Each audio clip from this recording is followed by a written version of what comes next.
Então, no privado, ele minimizava o impacto da Covid, dizia que o sarampo era mais perigoso, mas em público ele estava falando para o Biden para não dizer que o impacto da Covid era extremamente raro. Olavo é do Carvalho, melhor canal de corte do YouTube. Não, foi tenso, cara. A gente tava aqui na época, o pessoal, algumas pessoas aí que tá te ouvindo, várias devem conhecer o nosso amigo Diego Casagrande. O Diego quase morreu, cara. O Diego foi pro hospital. Minha prima quase morreu. Por isso aqui ele não foi entubado. E aí, se ele tivesse sido entubado, certeza que ele tinha ido embora. Deixa eu dar uma perspectiva, né? Porque assim, obviamente, tem um termo que eu gosto aqui, que não tem em português, que é o hindsight, que é a visão retrospectiva, né? Uhum. Que é um engenheiro de obra pronta. É a lanterna na popa do Roberto Campos. Exatamente. Então, que é aquela coisa. Hoje, fica muito claro que decisões erradas foram tomadas. E eu acho que assim, cara, com a informação imperfeita que todo mundo tinha a respeito da doença, a respeito dos tratamentos e tal, decisões erradas serem tomadas é uma coisa absolutamente esperável. É normal, sim, um negócio que nunca governantes, eles têm mais um termo americano que eu acho que eu gosto, que é o action bias, né? Você tem o viés de fazer alguma ação. É por isso até que muita gente fala... Você é obrigado a fazer alguma coisa. O governante não pode virar e falar assim, cara, não tem nada que eu possa fazer. Sinto muito.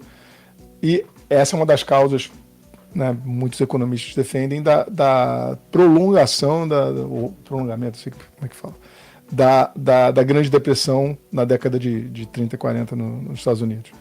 É que o governo, a agir, né, prorrogou os efeitos nocivos de uma crise que, se deixasse, tinha acabado em 2 anos. Não, tanto a economia liberal, tradicional, a escola de Chicago, quanto a escola austríaca, tem absoluta convicção nesse aspecto. E aí o que acontece? O governante ele tem que fazer alguma coisa. Aí ele olha para o lado e fala, quem é que vai me orientar a respeito disso? Os cientistas. E aí você tem uma classe que vive enfurnada em laboratório, algumas pessoas assumem posições, como o Anthony Fauci, de determinar políticas públicas e passam a ser uma interseção ali entre governante e cientista, mas o que eu acho que foi o momento mais crítico e que é o aprendizado mais importante que a gente tem que tirar da Covid é o momento, e foi o momento em que eu me divorciei não só desse pensamento, mas eu rompi com muitas pessoas. A gente tinha um grupo de pessoas de política e tal, e esse grupo meio que rachou no meio, exatamente porque um grupo estava assim, totalmente embarcado no tem que fazer, tem que fechar, a economia a gente vê depois, né? O famoso economia a gente vê depois. Chegou no ponto de que a gente conhece bem esse grupo, né? Que você não podia falar de tomar ivermectina. Não, lembra disso? Da ivermectina, que é um negócio que... quero falar sobre isso também. Um medicamento que não tinha contraindicação e que, assim, a coisa foi tão... E naquela época, lógico, tinha a questão do Bolsonaro, né? Tá falando daí da cloroquina e da ivermectina, que você tinha certeza que as pessoas estavam tomando posição numa coisa de saúde por causa de política. Então, o momento em que eu me divorciei dessa linha de pensamento e né, rompi com pessoas que estavam discutindo, fazendo debate público disso, foi no momento em que eu percebi, sendo usado na Covid, a mesma técnica de silenciamento que é usada no assunto climático, que é uma pequena obsessão minha. Então, quando eu vi pela primeira vez o Trust the Science, né, assim, quem é você para questionar a ciência? Né? E eu falei, peraí, eu já vi isso em algum lugar. E isso é usado para bater nas pessoas, para que elas parem de falar sobre o absurdo do alarmismo. Mas quem faz isso faz cherry picking na ciência, né? Eu tenho aqui o trecho do Diário do Fauci. Tá aqui, ó. Pega aí. Isso ele dizendo em 6 de maio de 2020. Tá? 6 de maio do negócio das crianças, 6 de maio de 2020. Que era aquele momento onde a pandemia de fato estava começando. 6 de maio de 2020, o bicho estava começando a pegar. Ele fala assim: começa o dia com incerteza sobre o destino da TF, Task Force, né? Força Tarefa. Como o fato de que a grande discórdia no país em relação a abrir abruptamente versus continuar com mitigação cuidadosa. Os Estados Unidos estavam ali no auge do lockdown. Está claro que Trump e seus assessores estão concentrando apenas em abrir e salvar a economia para a eleição de novembro. Para ser justo, devemos considerar que há consequências não intencionais na minha área de saúde. Tive uma conversa com o Bob Redfield ontem à noite sobre o fato de que mais de 1 milhão de crianças em todo o mundo perderam suas vacinações contra o sarampo por causa do lockdown, que é aquilo que você estava falando. Isso é terrível e precisa ser abordado, pois somente com base nisso haveria muito mais mortes em excesso por sarampo entre crianças do que mortes por coronavírus entre crianças. Preciso trazer isso à tona em reunião da Força Tarefa. E aí ele fala isso, mas o que ele manda fazer, ele aconselha o Biden a fazer em público um ano depois, em 2021. Está escrito também no diário dele. Um ano depois, tá? 2021. Jeff acabou de me telefonar e leu uma frase do discurso que o presidente falou hoje, na qual ele dizia que as crianças realmente são infectadas, mas que um desfecho grave é extremamente raro. Inicialmente, eu havia dito a Jeff que retirasse um dos extremamente e deixasse apenas extremamente. Em vez de extremamente raro, deixasse apenas extremamente. Depois de saber das infecções do Arkansas, telefonei novamente para o Jeff e disse que retirasse os dois extremamente e deixasse apenas raro. Na verdade, ele dizendo isso é o Fauci. Ainda não conhecemos todo o impacto desse vírus sobre as crianças. E por isso precisamos ter muito cuidado com aquilo que dizemos e com aquilo que permitimos que o presidente diga. Então, no privado, ele minimizava o impacto da Covid, dizia que o sarampo era mais perigoso, mas em público ele estava falando para o Biden para não dizer que o impacto da Covid era extremamente raro. E foi esse nesse momento, a gente está falando aqui de 2021, que as escolas, boa parte aqui nos Estados Unidos, na Flórida não, na Flórida foi um pouco diferente, mas nos Estados Unidos, boa parte ainda estavam fechadas, boa parte de Nova York, Califórnia, era tudo home fechado, homeschooling, né? Totalmente, não era homeschooling é o pai, né? Era um home learning. Home learning, o ensino à distância. E aí, universidades só foram abrir, sei lá quando, né? As universidades demoraram pra cacete e as pessoas, várias crianças e adolescentes ficaram privados de estudar. E o que o Fauci dizia? Tá?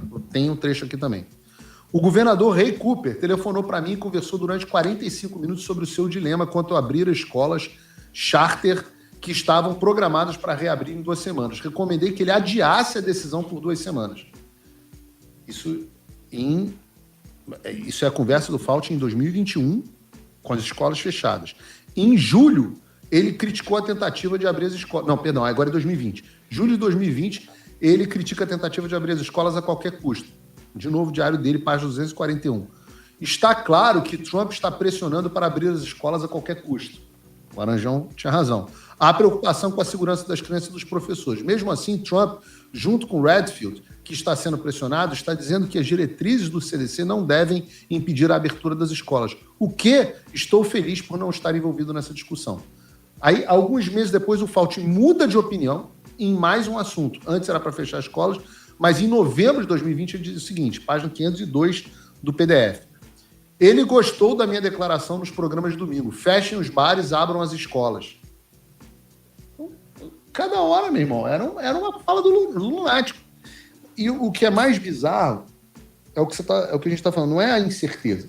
É defensável você dizer, o cara não sabia. Ninguém sabia. É uma doença nova, etc. O indefensável aqui, o que realmente é indefensável aqui, é a proibição da discussão do assunto. Sim. E a censura para impedir pânico.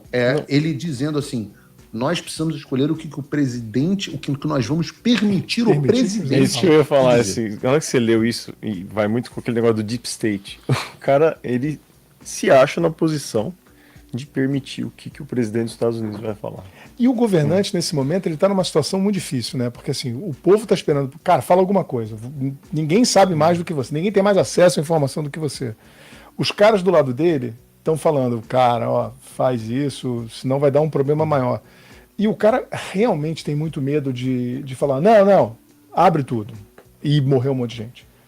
Então, assim, o presidente tem uma responsabilidade que é solitária, né? É ele que manda jogar bomba, é ele que, né, toma decisões que são as decisões difíceis que só ele pode tomar. Mas ele acaba sendo cercado. E aí tem uma coisa que eu acho que é o seguinte. Os três atores, né, que eu acho que são importantes, eu falei de dois, eu falei do governo, falei dos cientistas, mas tinha a mídia também. Sim. Né? E cada um tinha os seus incentivos.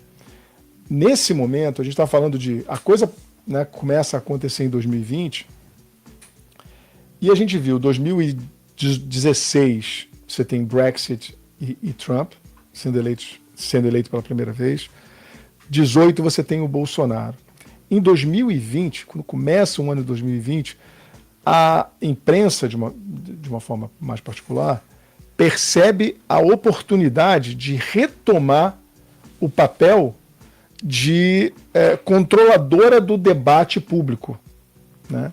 Nos Estados Unidos, teve algum tipo de coordenação entre a imprensa de uma forma geral. O Brasil é sempre isso... Eu quero isso... falar especificamente sobre a mídia, porque tem uns trechos do diário dele sobre isso que são maravilhosos. Tem uns trechos... Cara, aliás, os meus prediletos são os textos da ego trip dele com a mídia. Não, a ego trip dele, especialmente Sim. com o mundo da celebridade. Não, é maravilhoso. Cara, sensacional. Tá aqui na minha lista de discussões.